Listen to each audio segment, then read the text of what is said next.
everyone, from the Matt Morris Digital Studio here in Fresno, California. This is the Beem and Dean Show, episode 80, with the sports director of KSEE24 CBS47, the voice of the FCC Rams, and the voice of the FPU Sunbirds, Scott Bemis. I am Dean Shiro. Welcome aboard. Semifinals are here, Scotty. As we do this on a Thursday live. We got the NFL playoffs starting Saturday. On our bets, we're $11 off from each other. We're underway. So early thoughts on the weekend coming up. Well, we got 5 straight days of football, right? Like meaningful, important football starting tonight, Thursday night. And so this is going to be fun. I mean, it's going to be a lot of fun. If you love football, this is a great time of year. Let me throw this at you real quick. Sure. What do you think about this schedule for the college football playoff, though? Playing on Thursday and Friday night. We've talked about it before. I think they need to figure out a way to have the championship game played on January 1st and use the Saturdays in December as like the quarterfinals, semifinals, all that stuff. 100% agree. It's getting lost in the shuffle right now. I've heard college coaches say, let's move the schedule up, meaning start playing games like in mid-August and have the season kind of end around early December and then get into the playoffs, where January 1st is the day. Here's what I don't understand. So you've got no games on Saturday because of the NFL, but if you move the NFL games to more dayside and then do the 2 semifinal championship semifinal games evening side, you can get everything kind of in so that you get your 2 NFL playoff games in maybe 10 a.m., 1 p.m., and then do 4 p.m., 7:30 p.m. maybe for the other 2. And then you've got a nice big Saturday, but then you've also got college basketball. So well here's the problem with that. The NFL isn't necessarily. They don't sit in the corner for anybody. Even though they are sort of a partner with college football, that's where they get their players from. They don't care about college football. Nobody puts NFL in the corner. Yeah. The NFL is going to do what the NFL wants to do, and so sure, that makes perfect sense, Dean. And but the NFL is not going to. They're not going to move their primetime windows or anything to accommodate college football. And I think college football needs to realize that, right? And so you don't want to go. In my opinion, you don't want to be going up against like NFL wildcard weekend because we're huge college football guys. Right. But let's be honest, the NFL is still king. It's king. For the average fan out there, they don't know a ton about Oregon or Ole Miss or Indiana at this point, right? True. But everybody knows NFL. Everybody plays fantasy football. And so the NFL is still going to dominate the conversation right now. And unfortunately, I think these college football playoff games, look, I'll be tuning in either way. Right. But it's just weird that they fall on a Thursday and a Friday. Plus, I think they should be at home sites, these semifinal games. I agree. Another thing too, Scotty, you could do 2 Monday night games. We've talked about that for the NFL. Oh, of course. I mean, you and I, we actually commissioned that ourselves. Like, let's do 2 NFL Monday night games every week. But anyway, all right. With that being said, let's come in hot.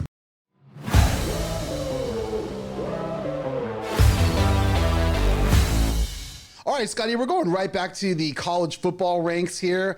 We both have a take here pertaining to the portal, NIL, name, image, likeness, revenue sharing. Here's my point. So Washington quarterback Damon Williams, well, former Washington quarterback now, he signed an agreement with Washington apparently 4 days ago for $4 million. And now he's having second thoughts and put himself in the transfer portal. Apparently, rumor is LSU and Lane Kiffin are interested in him for probably double the money, and there might be other suitors. So now the University of Washington has a problem with it. They are threatening legal ramifications on this. I'll get your take first before I give mine. What do you think? What are your thoughts on this? Well, let me respond to what your take is on it. So give me your thoughts on when you first saw this story. What jumped in your mind? All right, well, again, I'm going to play devil's advocate on it. Again, if we're not going to have rules in college football, then what prevents this kid from doing this?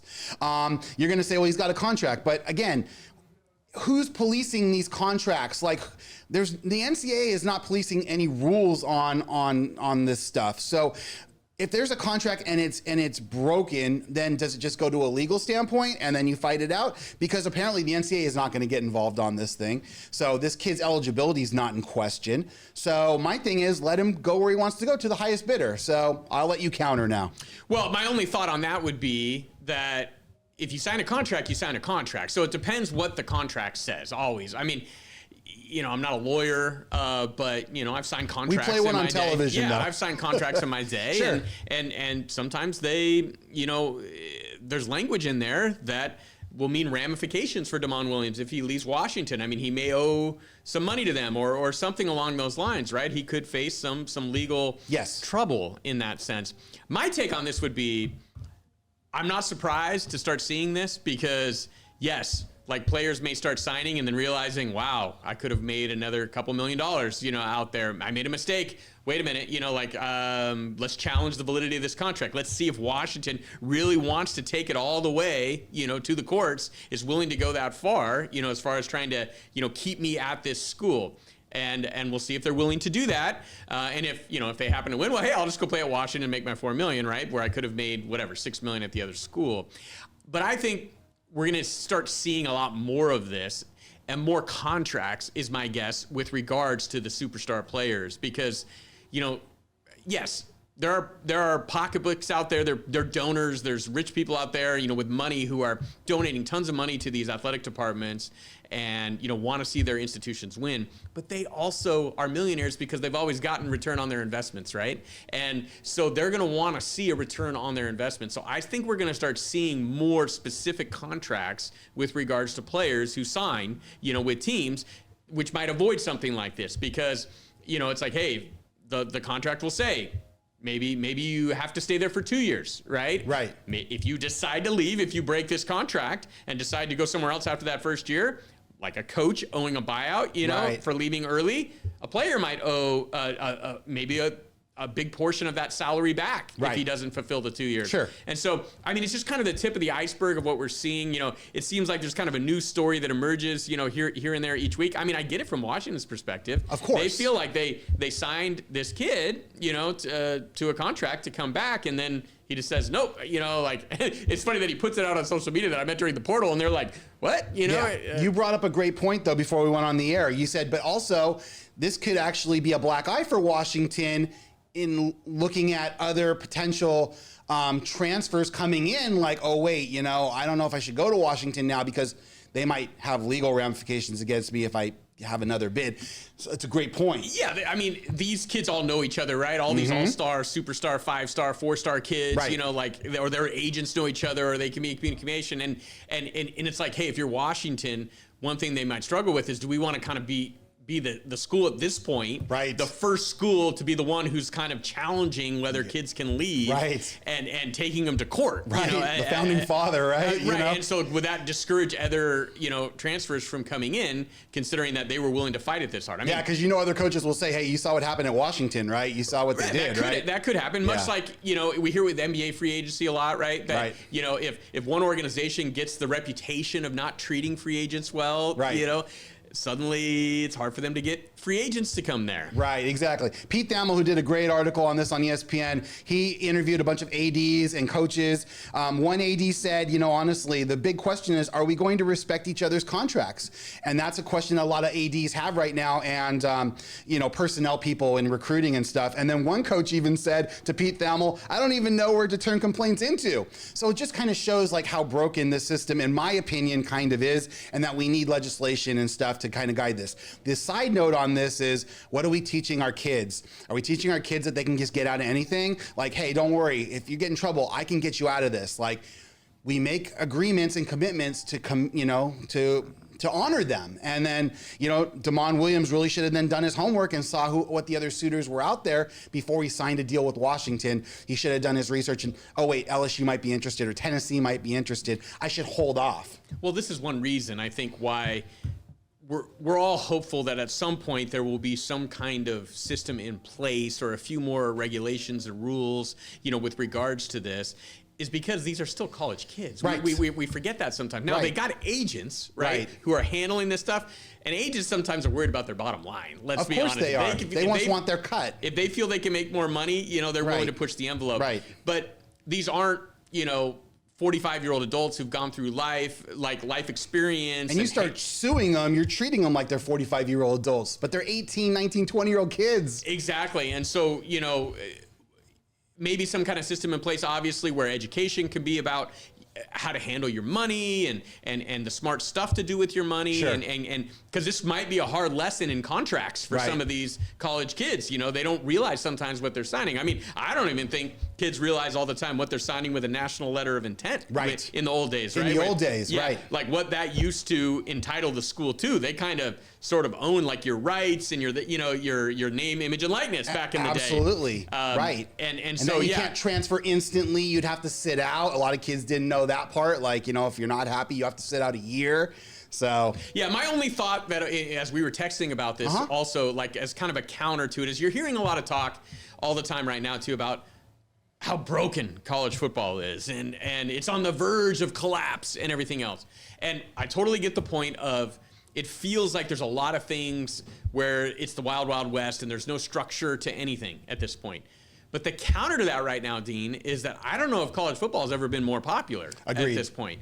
And it's a great point. You know, just look at who's in the playoff, who's still playing. I mean, no longer is it just the Alabama, Georgia, Ohio State, Clemson Invitational. Right. We got new schools in the mix. It's kind of becoming more like the NFL in the playoffs. Right. And I think that's driving some interest right now. Sure. I think people are jumping on board with some of these storylines. Yeah. Plus, you're seeing some of these stars stick around for longer in college. And that kind of gets to my Yeah, let's go to your point here. It's also on money about college. Go for it. Yeah, is that, we heard some chatter this week, a couple talking heads out there. I think Todd McShay, Stephen A. Smith, we're talking about if they were advising Dante Moore, they would sort of encourage him to stay in school or do whatever he can to avoid being drafted by the New York Jets. So Dante Moore's the Oregon quarterback. Yeah, right. He's a really good prospect. Yeah. He would probably, it looks maybe right now, maybe be in line to be the number 2 pick, and I think the Jets have the number 2 pick. I believe so, yeah. Mendoza would probably go first. To the Raiders. At least that's conventional wisdom that's right now. That's what it's looking like. And so if you're Dante Moore, do you want to end up with the New York Jets? And so they're saying, hey, you can come back to school at Oregon. The Phil Knight money and everything else, I'm sure that they would be willing to pony up. He'd probably make just as much. If not more, Scott. If not more in his final year at Oregon, if he decided to come back. Right. And I think we're going to be seeing tons of kids doing that going forward if they feel like they're heading towards a bad situation. Not only can you make more money maybe staying in school, but in Dante Moore's situation, you can kind of control your destiny a little bit more. Right, because again, there's no rules. The NFL has rules on caps and stuff and how much money picks can make in certain rounds. Hey, listen, in college football, anything goes, as we're learning with Damon Williams. $8 million. I don't know if you can get $8 million as a first round pick in the NFL. So, all right, well, let's get into these 2 games because we got a lot still to cover. So Miami is a 3-point favorite against Ole Miss tonight in the Fiesta, and Indiana is a 3.5-point favorite against Oregon tomorrow night in the Peach Bowl. So I'll let you go first, Scotty. What are you looking at here? Well, which game has your interest more of these 2, you think? Well, I mean, honestly, to be honest, I really the Indiana-Oregon just because it's a rematch game, and what Indiana did to Oregon and Eugene. Can they do it again? And they look so good against Alabama. Can they do it again? I mean, everyone's kind of still doubting Indiana, in my opinion. I think we're going to still be doubting Indiana even when they're holding up the trophy at the end, right? It's just hard for us to buy into the Indiana Hoosiers as a blue blood in college football, but. Yeah, I would tend to agree with you. I'm a little more intrigued by the Indiana-Oregon game just to see if Indiana can keep it going.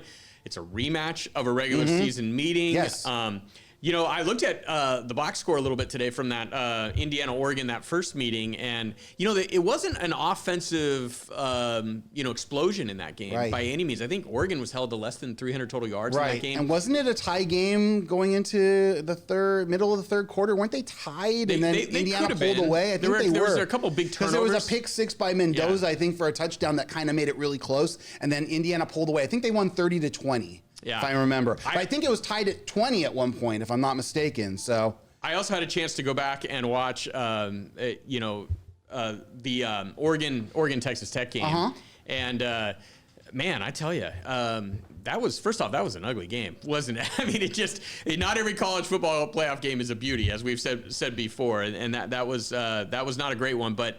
Oregon, the Texas Tech defense pretty much shut them down for that entire. I mean, Oregon would have probably ended up with about 10 points, if not for turnovers and this and that. Right. And so I'm intrigued to see if Oregon can move the ball against that Indiana defense, Yeah, right. Who looked really, really good, in that Rose Bowl against Alabama. Yeah. And then I think Miami's becoming the other game has some cool stories too, though. Great stories. With Miami, they're back.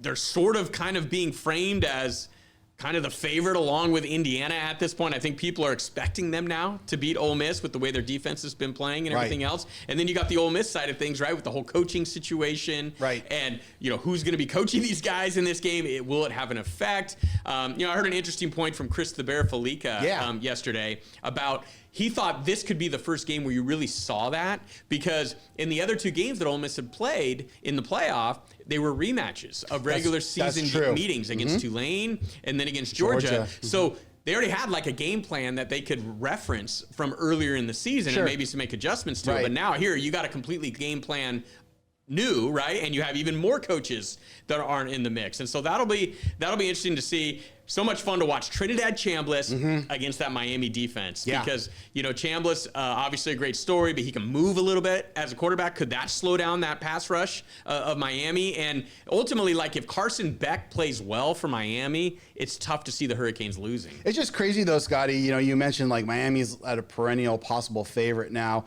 You know, they've moved up the odds board immensely. But 3 weeks ago, people were debating whether they deserved to be in this 12-team field, whether Notre Dame deserved to be in over them, even though Miami beat them. It's just crazy. This is what makes college football great, though, in my opinion. Get rid of all the other stuff, but like these matchups are great. Ole Miss playing for Pete Golding, you know, and you know, if they can get this game and get to the championship game with their head coach, let's be honest, abandoning them, this is what makes college football so great. Well, and this is why the sport's not going away. And we shouldn't take this for granted, Dean, because it was years and years and years that we wished for games like this. Right. Now, my only complaint is a small complaint. Sure. Like, I've been on record here on this show. I like the 12-team playoff. It's been working. If they go to 16, that's fine too. I'm totally fine with that. I love the fact that we've gone to a playoff and we have these kind of games here. Couple small tweaks. Let's move up the schedule, this and that. Like if I had my druthers. And obviously, like looking at this game, Miami versus Ole Miss, because Miami would Miami be the higher seed? It would be Ole Miss. So this game would be at Ole Miss. Yes, right? It would be in How Grove. much fun would that be? Look at the other one. It could be in Bloomington. It'd be Bloomington, Indiana. I mean, that'd be the biggest event ever, you know, in Bloomington, Indiana. Cold and blustery. Could you imagine on a Friday night? I know. And so it's the one change that I really think is an easy change is just make these semifinal games. You can play the quarterfinals, like I said, at the bowl game sites, but the semifinals have the higher seed hosts because I like it. Because I mean, look, I get it.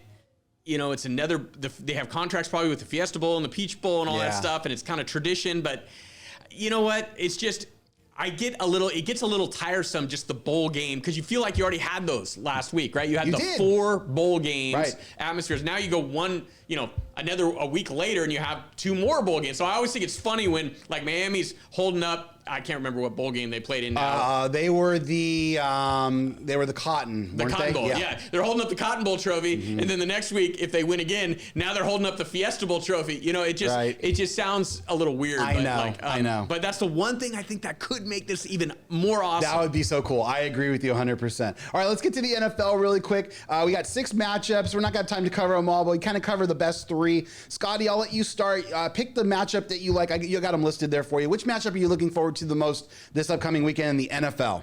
Well, this might come off like it has a little bit of a Central Valley bias here, but I'm really looking forward to watching the Bills and the Jaguars because 2 good quarterbacks there, and the Jaguars might be being underestimated a little bit. So it's interesting. So there's 2 things in play here. Yeah. Are the Jaguars for real? Have we been underestimating them? Are they a serious threat to possibly win a Super Bowl? They've been playing some great football recently. Trevor Lawrence coming on. Then on the other side, obviously, you got Josh Allen and the Bills. We all love Josh here in the Central Valley. Sure we do. But it's like what seed are they? I think they're like they're a 6th. The 6th seed. They're a 6th. But Dean, have you ever heard more hype about a 6th seed? Maybe on the NFC side with the Rams, but like possibly like, hey, it's like Super Bowl or bust. Right. Usually when you're a 6th seed, it's not Super Bowl or bust. But I feel like with the Bills right now, it is Super Bowl or bust with them because everybody's going, hey, there's no Patrick Mahomes, there's no Lamar Jackson, there's no Joe Burrow on the AFC side.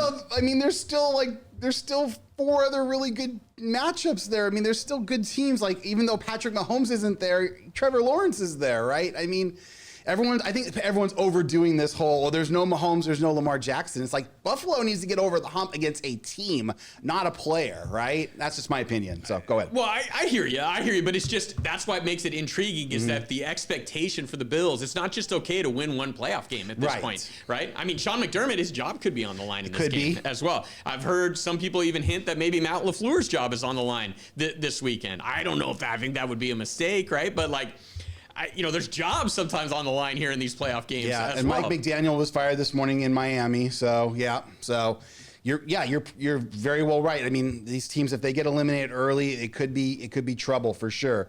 I'll take the next one. I'm going to take the Niners and the Eagles. So the Niners had a golden opportunity last week at home against Seattle and couldn't get it done. I don't hold anything against that. Seattle's a very, very good team. I think the Niners are going to be very, very, they're going to be motivated this weekend. I mean, Brock Purdy's still getting healthy. They're still getting healthy. They're on their third. Larry Bridges told me, who's a huge Niners fan here in the building, they're still on their third linebacker. They're not getting their other guys back. So they're going with a lot of injured guys, and they've done really, really well this year. But the one thing about the Eagles, I don't know what Eagles team you're going to get, because I don't feel like they've really performed that well. I know they're defending Super Bowl champions, but I really don't feel like they've performed very well this year on the whole. Now, again, they've won, 11 games? I mean, so what are your thoughts on this matchup, the Niners and the Eagles? The Eagles are an incredibly difficult team to figure out, right? Because they had that season 2 years ago, right, where they completely fell apart. Out of nowhere. And then last year, suddenly they come on and they're the best team in the NFL, and they go on that run to the Super Bowl, blow out the Chiefs. And so their ceiling can be really high. Sure. And I think that's what might scare you if you're a Niner fan, is that will this team suddenly put it together here in the playoffs? Can everybody get on the same page, because there's so much on the line there? The A.J. Browns and the Jalen Hurts of the world. So I think that obviously the Eagles' ceiling is higher. I trust the Eagles' defense in this game to kind of limit San Francisco.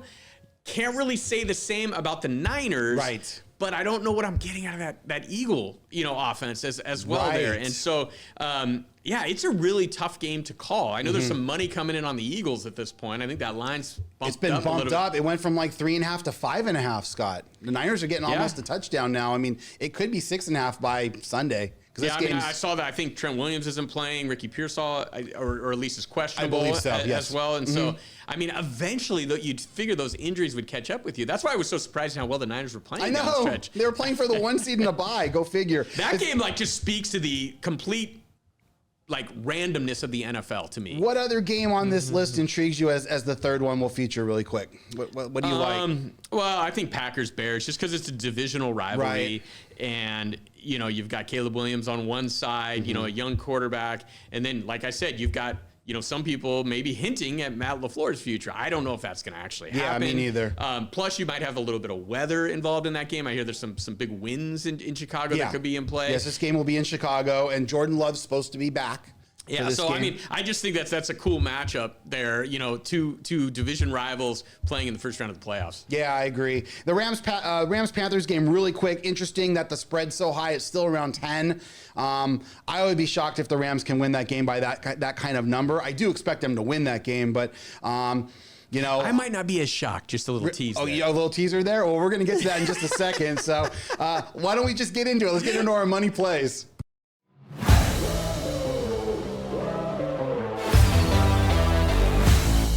Since Scott's throwing stuff out there, why don't we just get to it? Let's give us a little bit more time today. So I've got an $11 lead on Scott really quick.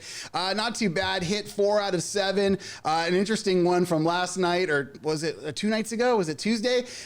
Texas Tech hits a buzzer beater 3-pointer to give me the cover on number 6. They end up losing by 4, I believe it was, compared to 7. So that was kind of interesting there. So I'm at 972.27. And then Scott only had one play. He's got a pending play on NFL, but Michigan State blew USC out. Unfortunately, that one didn't come through. I've got to learn my lesson. Just don't ride the Trojans when it comes to the Trojans on the hardwood in the heart of Big Ten country against a Tom Izzo coach team. All right, well, Scotty's got 6 plays. Let's get to them. Go for it. Yeah, I got a potpourri of picks for you today, Dean. I knew you'd be excited. Yeah, that's why I wanted to give it extra time. I wanted to let this breathe. I've got a. So that's the pending one, right, from earlier this week, where I bumped the Packers up to 7.5, bumped the Chargers up to 10.5. Okay. The thinking there is, got some good quarterbacks with the Chargers and the Packers there, and you've got first-time playoff quarterbacks on the other side. Yep. And I figured getting over a touchdown, I like my chances there on that teaser.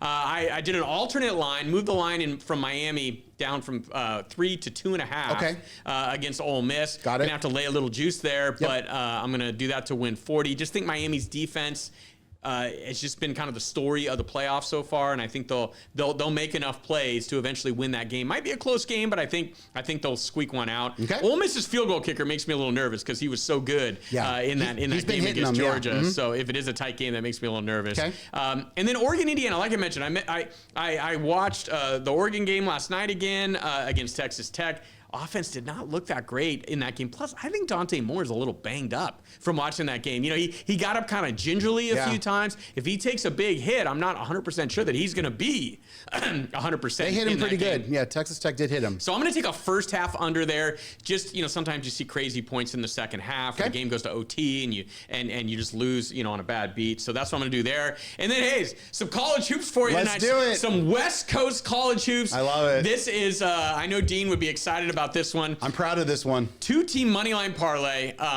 The Seattle Redhawks, okay? Yeah.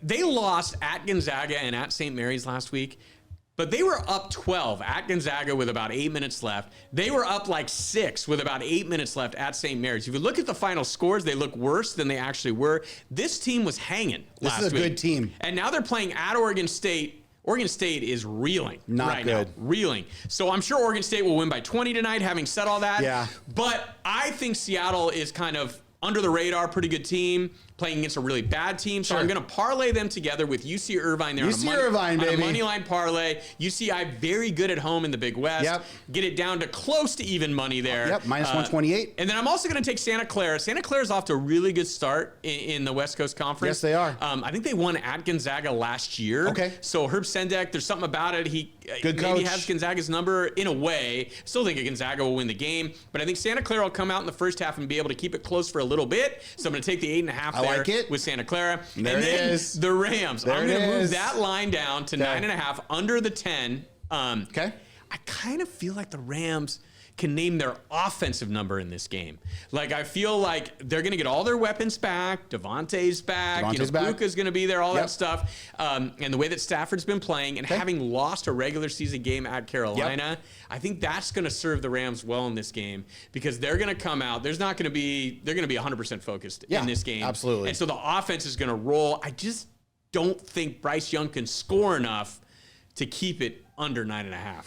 All right, I've got 8 plays. I'm going to take Ole Miss and bump it past a field goal. So minus 126. I'm going the opposite direction on that. So what do we want? We want to Ole Miss win by 3 and we both win. Miami could win by 3. Or Miami wins by 3. Miami could win by 3, which I think might happen. And then Indiana, I have enough confidence in Indiana. I bumped this up to 6.5 from, I think, 2.5 to 3. So I bumped that one up too. So we'll see what happens there. And then I just did a Miami money line, Indiana money line for both those teams to meet in the national championship game. So I did that. Wait a minute. We got Ole Miss plus 3.5 and we have Miami money line. Right. So I'm playing both sides of the coin there. Thanks for calling it out, Scott. Let's go to the NBA really quick. I've got Bulls 7.5 plus 7.5 against the Miami Heat tonight, and the Jazz plus 6.5 against Dallas. 2 home teams. I think that might cover those numbers. So that's a pretty good one. I did an NHL parlay there. And then for the Rams Panthers, I went with the over. I bought it down to 41.5. I gave up almost 2-1 for it, but I think they're going to get over that 42 number. The Rams might get over there by themselves. Maybe we'll see. And then the last one, $20. I'm going to take the Niners and a touchdown, a touchdown and a hook. So 7.5 there. And then combine that with the Patriots giving 2.5 against the Chargers, which is the standard spread there. So I'm getting like plus 155, so 20 to win 62 there. So those are kind of the plays we're looking for. And then, like I said, any last thoughts, Scotty, before we got to go? Hey, great football weekend ahead of us. Can't wait to talk about it on Monday's show. Absolutely. Don't forget to watch Bulldog Insider, too. We're back on after the NFL game on Sunday night. This is the last week of that. And then we go to a different schedule for Bulldog Insider. So on behalf of Scott, I'm Dean. Thanks for joining us. This has been the Beem and Dean Show.